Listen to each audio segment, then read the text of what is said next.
everyone. I hope you enjoyed lunch. Welcome to session 2B, Tools and Methods for Reproducibility and Hot Topics. So we had some really great conversations this morning and discussion about how important reproducibility is. And I'm really excited because the first two talks today are going to be discussing what are actual methods and tools that we can use and things that we can implement in order to actually be more reproducible. So that should be very exciting. And then we're going to have 3 shorter poster presentations from abstracts that were submitted to the conference. So I'm pleased to bring up here our first presenter, Gwenn Berry from Magna Labs.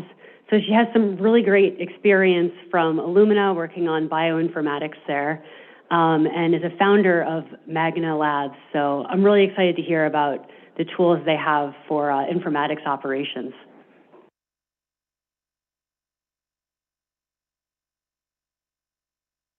Thank you for the introduction. Excuse me while I adjust to Gwen height.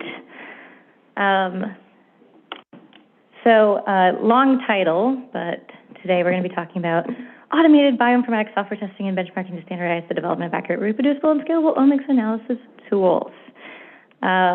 So a quick background on Magna Labs.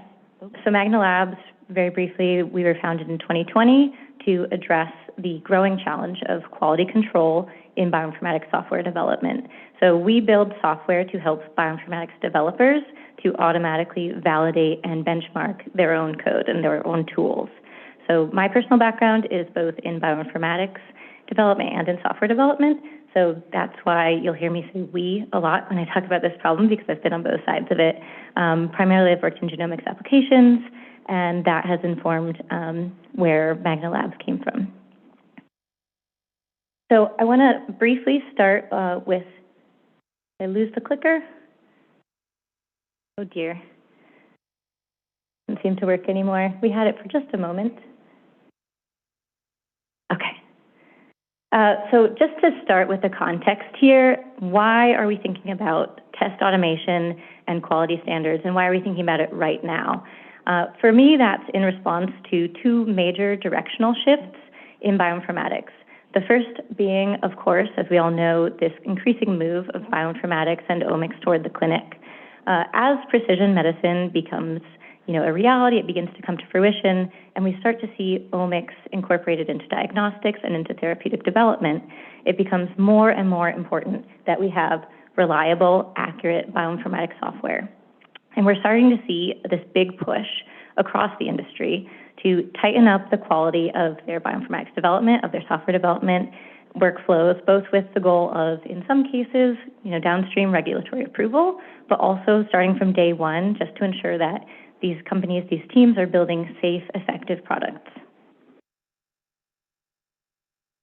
So the other major direction in bioinformatics today is this huge growth that we've seen. I think we kind of take it for granted sometimes now in the industry, but this huge growth in usability and accessibility, which is in turn driving further downstream applications. So over the past 10 years, the field has increasingly adopted and developed technologies that help ease some of those technical challenges that are inherent to the size and the complexity of bioinformatics workflows and bioinformatics problems. So we've seen major advances in portability thanks to containerization and package management. We've seen ease of pipeline development grow from workflow languages, and we've seen ease of large-scale execution and collaboration from cloud bioinformatics platforms. And because of that, I believe that we have entered a new era in terms of the accessibility and the scale of bioinformatics analysis. So more people than ever before are able to run bioinformatics analyses. Developers of bioinformatics tools are able to reach more users and more use cases. And because of that, we're also able to drive forward more scientific progress. So as we move toward, excuse me if I have an echo, as we move toward supporting clinical and commercial applications, we need to move away from this mindset that we've had of bioinformatics programmers. We need to start professionalizing the field and really adopting software standards. Because what we need to see is that bioinformatics, especially in a clinical setting, is really just a very specialized form of software development. And that means, beyond being proficient in developing omics algorithms, beyond being good at writing code and evaluating analytical outcomes, we have to adopt these more well-established software development standards and best practices so that we can deliver high-quality, reliable end products. And that includes things like sometimes the boring things, right? Rigorous documentation, testing, process automation. So unfortunately, past research has shown that these practices are not always easy to implement in practice. So in 2015, Brendan Lawler and Paul Walsh found that despite having remarkably similar development and quality goals, life scientists were less than half as likely as conventional engineers to implement engineering best practices like testing, like automated build systems, continuous integration, which is the process of packaging, deploying, testing software with each code change into their development processes. And that is pretty important because compared to conventional software engineering, I would argue that bioinformatics is actually way more challenging and it's way more complex. So we actually really need those tools that can help us move faster. So the industry standard for software bugs, just across all of software, is actually 15 bugs per 1,000 lines of code. But in addition to that, bioinformaticians are performing constant trade-offs and balancing acts between things like speed and accuracy, between sensitivity and specificity, and to have generalizable models versus specific solutions. So as a result, it's both crucially important that we test these tools aggressively, but also just naturally quite hard to do so in a way that is effective. So you may be familiar with this. Traditionally in bioinformatics, we perform ad hoc testing during development, but most of the more systematized, formalized testing comes at or after release time. So tools are typically assessed through individual tool publications. If I'm the author of a tool, I will want to publish it, or through larger collaborative benchmarking efforts and published studies. And they're kind of compared to other tools based on how they perform analytically on typically shared known truth data sets. The evolution, of course, of benchmarking-based challenges like Precision FDA, like the DREAM challenges, and CAMI have taken this, though, to the next level because those provide a less biased and more systematic platform to have larger stakeholder-driven types of evaluations. And in some cases, they also provide an opportunity to take the learnings from like a round one of the challenge and improve your algorithms and apply that to the next round before a final evaluation.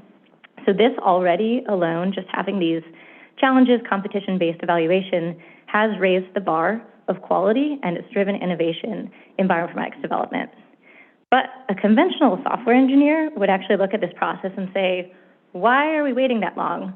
Why are you waiting until after development to evaluate and push for this innovation in your code? Because possibly the single most impactful evolution in the software world in the past decade has been that they start to do continuous everything. And that starts with testing. So continuous and integrated testing in the software world has allowed us to operate at much higher speeds with the safety and confidence of automatically testing our code with every single change that we make throughout development, rather than waiting until the end. So just imagine if we take those principles from software engineering, what great things we could build if, as bioinformatic developers, we could have our own mini benchmarking study, our own mini precision FDA every time that we make a code change and incorporate those learnings into our code so we can just build better and better products and be sure of it. So obviously, if that was easy to do, we would already be doing it, right? So the truth is that making this kind of paradigm shift is not easy, it's not cheap, and in the past several years, actually, researchers have been exploring the problem of applying software engineering principles like this to the practice of bioinformatics development. And they've largely found that this gap stems from a combination of different factors. One major thing is a lack of production-oriented software curriculum in our bioinformatics education. One is, probably the most crucial one, is a lack of good incentives in terms of research funding, in terms of the publication cycle, toward maintenance and quality-related development. And then finally, a lack of tools and processes that match the complexity of this problem space. So it could just be the software side of me, but I happen to believe that technology out of those three is definitely the easiest one to tackle. It's the fastest way to get the types of results that we want, and it allows us to operate in this context that we're already living in terms of the incentives and the training that we have. So I can also prove to you that the right technology can absolutely help us to instill best practices. And the way we know that is that in our parent fields of just generalized software development and data sciences, implementing these so-called ops-based technologies, so ops for operations, have allowed us to shift from these very niche skills being only able to be done by specialized DevOps developers and these highly paid engineers that you have to hire for very specific things to do things like automation, deployments, infrastructure as code, and they've allowed all developers to be able to do this. And because of that, it becomes part of their native pipeline, and they derive the value out of it that allows them to just continue developing on it over and over again. So same thing in the data science community. They've started to adopt standardization and process improvements through so-called MLOps for machine learning operations. And that has allowed them to collaborate at scale, to share data and models more effectively, more reproducibly, and even to monitor live models in production for things like drift. So in bioinformatics, we are just at the beginning of our ops journey. While we don't necessarily need the infrastructure that would allow us to have continuous deployments multiple times a day of our genomics workflows, that might be a bit excessive, but we definitely do need to operationalize quality management to be able to deal with the scale of our data, the growing scale of our data and our problem space. So if we could make benchmarking and software testing so easy that it becomes part of development, so that researchers could get the benefits of things like precision FDA challenges on a continuous basis, we can not only move faster and ensure ongoing quality, but we can open up more opportunities to improve and to innovate. So in the software world, we have a name for this. It's called shifting left. Essentially, the concept is that we shift from a more traditional development workflow and a testing model that happens at the end of development. After you've done your development, you kind of throw it over the fence to the testing team, and more you're seeing that these software teams are bringing it earlier in the process so that it's part of the actual development itself, or even the design stage where we're setting our standards and how we're going to test against them. So from a cost perspective, this also makes a lot of sense. IBM has kind of famously published that it costs 100 times more in dollars and time, 100 times more to fix a bug that was caught after release than one caught at the earliest stages of development.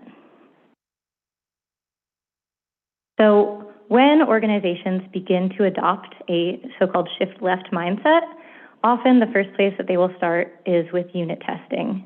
There's a number of reasons for this. It's relatively cheap to run. There's low barriers to entry. It's pretty easy to get started, at least. And it's a familiar practice that's widely used in software engineering, which makes it an easier transition to adopt in bioinformatics.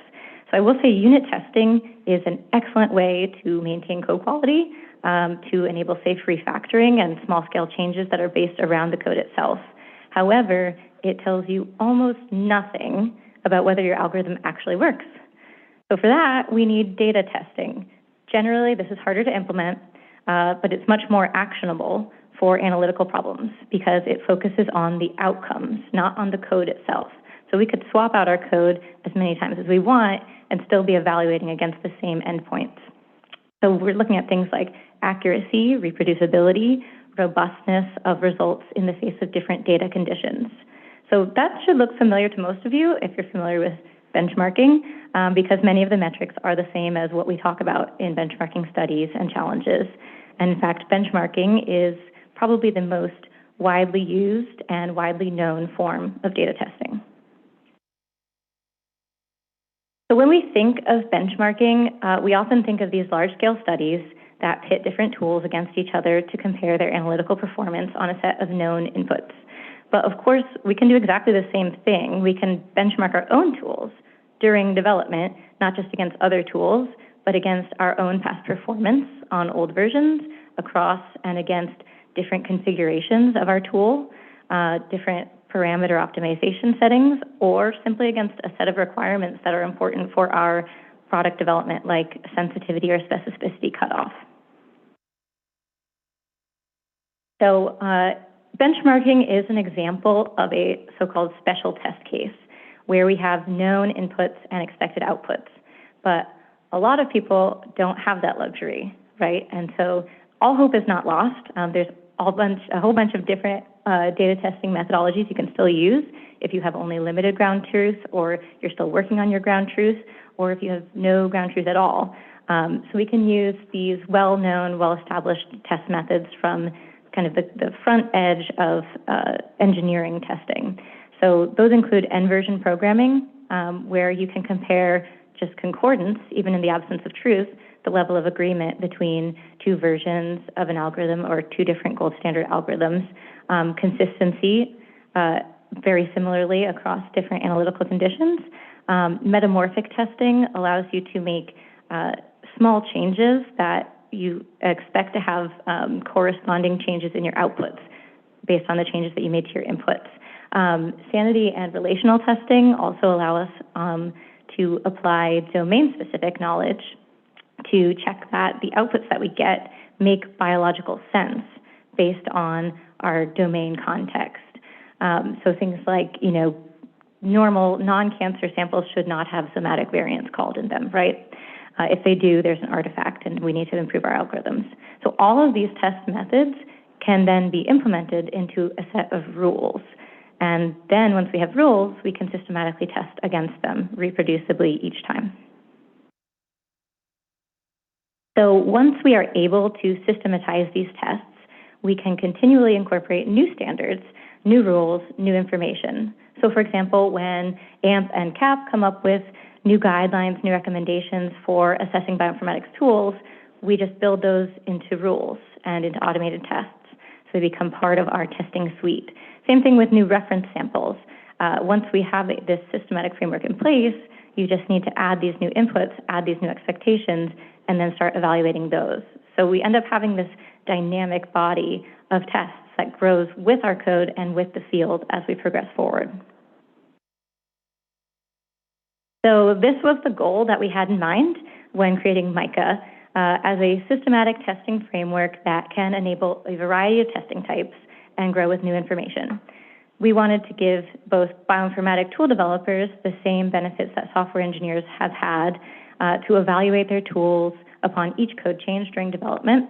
But we also similarly wanted to give the downstream tool users, your pipeline developers, your other researchers, the ability to apply those same standards to evaluate between tools, to evaluate the aptness of a particular tool for their context, and to be able to test and benchmark on demand instead of waiting for a new study to come out comparing tools. So MICA brings the concept of continuous testing to bioinformatics developers. And just briefly, the way that continuous testing works in the context of bioinformatics, similarly to engineering, is that you set up a series of benchmarks and evaluations that you can automatically run with each code change or with each new version that we create to evaluate the tool's analytical performance. Pretty straightforward, right? So you can use any standard CI, continuous integration tools. There's lots of them available, GitHub Actions, Bitbucket. People are already using these for their code management, and you can use those to trigger automated tests each time that you create a code change or a new Docker image. You can also set your trigger to run short smoke tests on mini data sets, pet data, sometimes people call it, for every code change. So you can do this pretty cheaply and pretty quickly and get instant results. And then on a more larger change, like creating a new version for release or a larger analytical change, you can run a more comprehensive set of tests that are on larger full-size data. I mean, you can imagine scaling this to hundreds of samples and getting an aggregate statistic on what's your accuracy across the board. So the results of these can then be exported into reports that can be part of your release documentation, or they can also be viewed directly in your GitHub pull request, for example, so that you know the impact of each new code change before that code even hits the master branch. So effective data testing starts with the right data. So we have a few options to cover the different types of data that you might want to use for the types of tests that I mentioned before. The most obvious one is to use reference standards where they are available, obviously. So we allow importing your own reference standards, and we also have a growing catalog of built-in standards, so you can get started quickly and you can just directly import those. If you have in-house data that is not yet characterized, that doesn't have its own ground truth, we also have options for you to curate as you go. For example, with a built-in IGB module, you can compare the evidence against the results and determine whether you agree with the calls that were made, and that becomes part of your growing body of test data. And finally, you can supplement any real and reference data with simulation data. That helps you cover a variety of edge cases, add more challenging kind of derived types of data sets.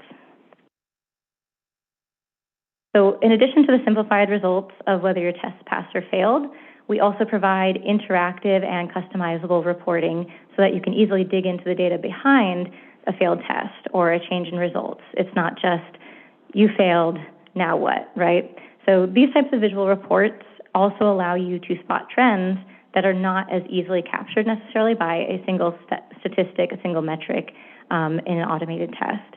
But you can also look into these reports and find new metrics that you do want to track on an ongoing basis. So you can just have a continuous report card or a health check of your algorithms under development. And finally, all of this happens in the context of your own existing development workflow.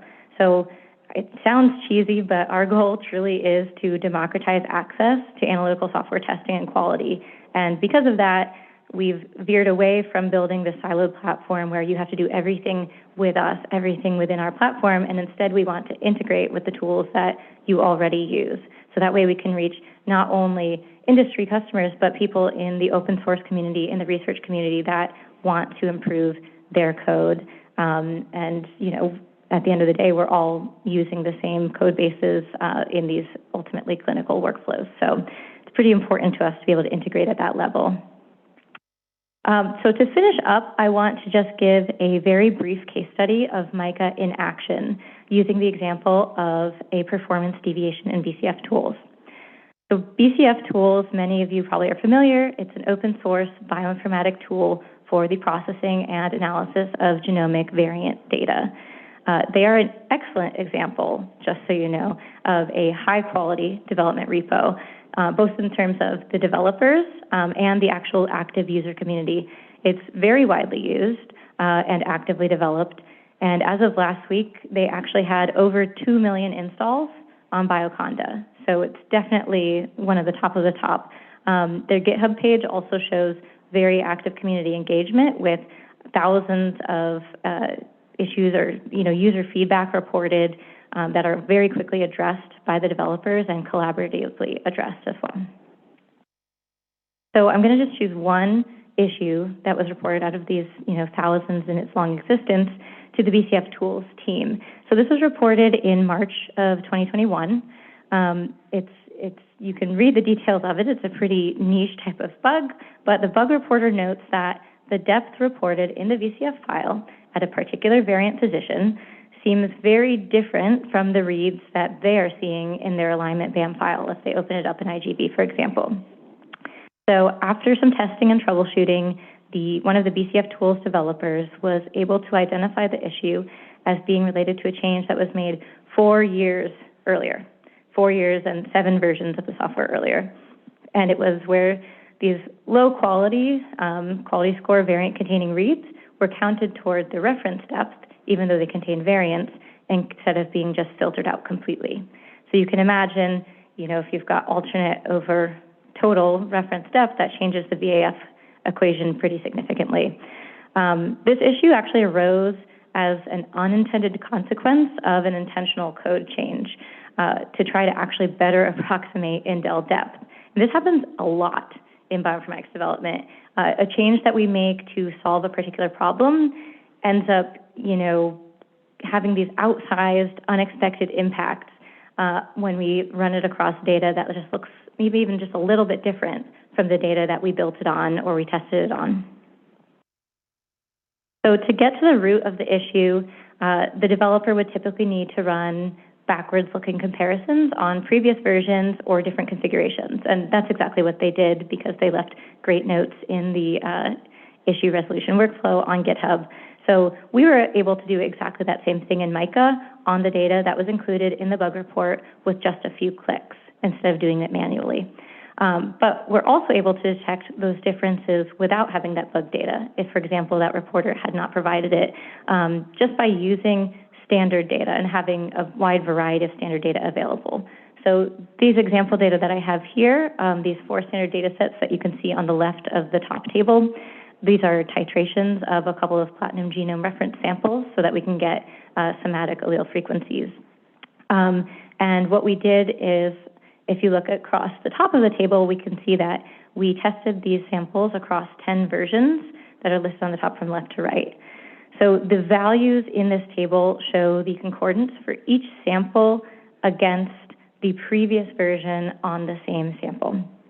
And you can quickly see that a change definitely occurred between version 1.4.1 and 1.5. Even if you can't see the text here, you can probably see the big red stripe going down that third column.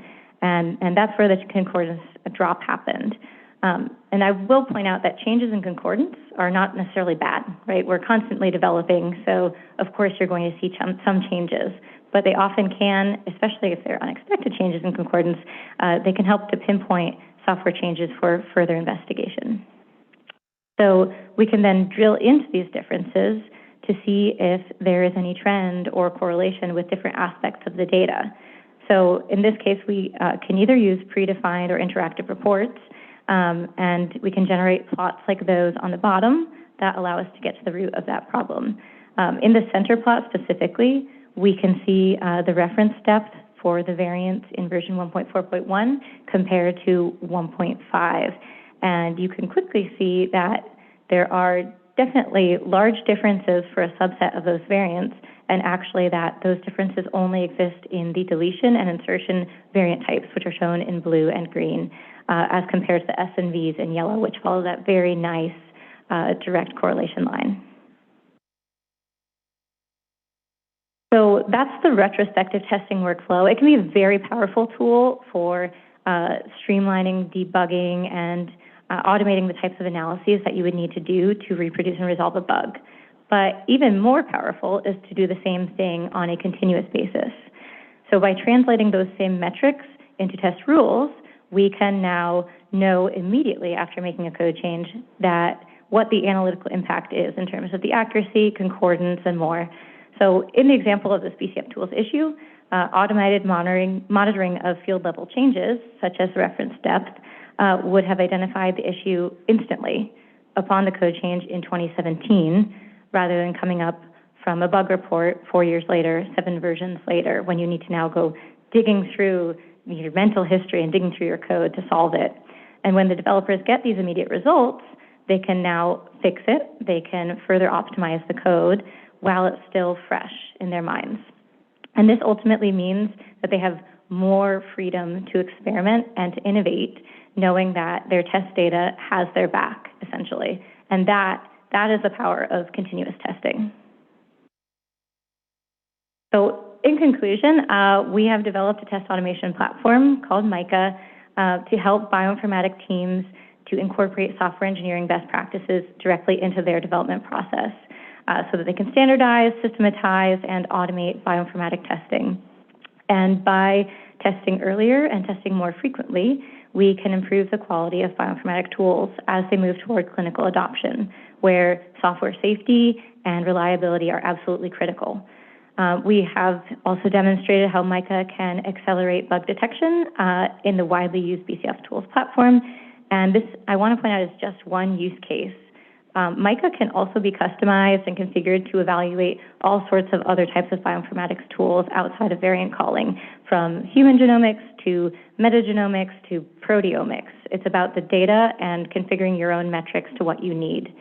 So in addition to our commercial platform, we will be releasing a few open access tools for the entire bioinformatic community to use. And actually this summer, we released Benchtop, which was our first one of these community tools. It's an output comparison and reporting tool that generates plots and automated reports similar to the one that you see here, and it allows the users to quickly visualize these evaluation metrics so they can spot differences on an ad hoc basis on their output files. So feel free to try it out, benchtopapp.com, and also because it's a new tool, we're definitely actively looking for feedback and anything from the community that would help you guys improve your processes even more. So if you're interested, of course, in learning more about MICA and what we do, definitely contact me, visit our website. I love to talk about bioinformatics quality. I could do it all day. So yeah, thank you for your attention and enjoy.